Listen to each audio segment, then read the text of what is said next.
di mana ternyata ekosistem manusia yang terbesar itu adalah berada di dalam usus kita. Dan itu sebabnya mengapa seperti Bapak kedokteran modern ya, Hippocrates itu menyatakan bahwa semua penyakit itu berasal dari usus sebetulnya. Nah, maka kalau demikian pengobatannya harus mentargetkan ke usus, ya kan gitu. Nah, Ya. yang bisa mentargetkan ke usus itu adalah makanan, ya kan? Makanya mengapa Hippocrates itu mengatakan jadikanlah makanan sebagai obatmu.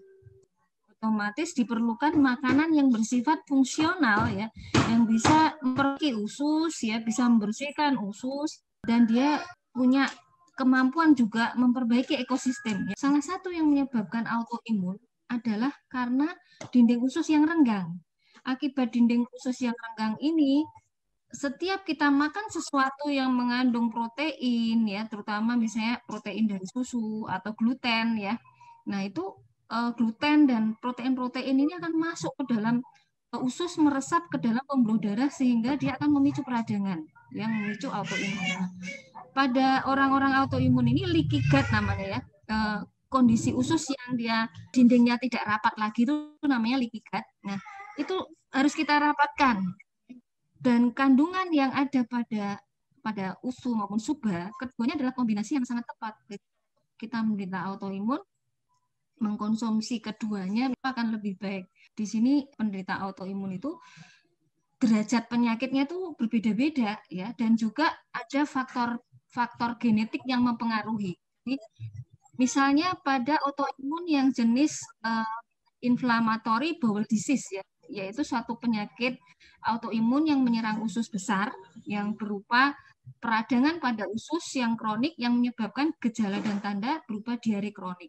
Nah, pada orang-orang seperti ini ada orang yang dia mengalami seperti itu karena faktor genetik di mana dia gagal mengenali bakteri baik itu sebagai temannya. Bakteri baik itu sebenarnya kan harus dianggap sebagai teman, tidak boleh kita lawan kan gitu.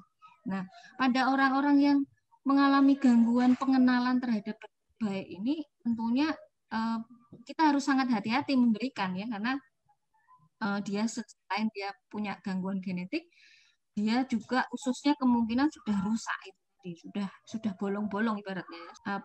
Bukan hanya peptida dan gluten yang memicu, bahkan bakteri baik yang melapisi permukaan aja dia bisa menang. Maka pada orang-orang ini harus hati-hati. Nah, dan apa kok ada orang yang justru membaik autoimun setelah diberikan, karena tidak semua kandungan usu yang ditakutkan seperti yang diberitakan itu dia hanya bersifat mengaktifasi tadi. Jadi kandungan ini tuh sebetulnya lebih bersifat imunomodulasi namanya, menyesuaikan, menyeimbangkan istilahnya ya, menyeimbangkan, karena sebenarnya tubuh manusia itu diciptakan dalam keseimbangan ya, keseimbangan dalam sistem organnya ya, keseimbangan dalam sistem imunnya, keseimbangan dalam ekosistem mikrobiotanya ya. Maka sebetulnya ya kita harus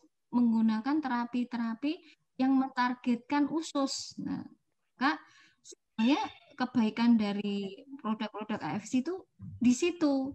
Dan sekarang ini eranya pengobatan tuh ke arah sana. Jadi sebenarnya untuk autoimun nggak ada masalah untuk konsumsi produk kita dong? Nggak ada masalah, ini kan hanya makanan. Semuanya efeknya dia bersifat imunomodulasi. Imunomodulasi itu artinya begini, kalau ini dimakan oleh orang yang sistem imunnya berlebihan, maka dia akan menekan sistem imun yang berlebihan. Tapi kalau ini dimakan oleh orang yang sistem imunnya lemah, maka akan menaikkan sistem imun. Jadi ini prinsip kerja dari makanan gitu loh. Berbeda dengan obat yang hanya diambil zat aktifnya. Kalau kamu mau bilang setelah makan usu kamu kok jadi kambuh, bentar, kan ada faktor lain, pola makannya, pola hidupnya dia, ya kan, faktor genetik mungkin, ya kan. Jadi harus dilihat semua faktor itu. Nggak bisa kita menuduh, mengkambing hitamkan usu kalau ternyata dia banyak faktor perancu yang lainnya. Kalau kita mau mengatakan ini sebagai faktor penyebab, tidak semudah itu, ya harus diteliti.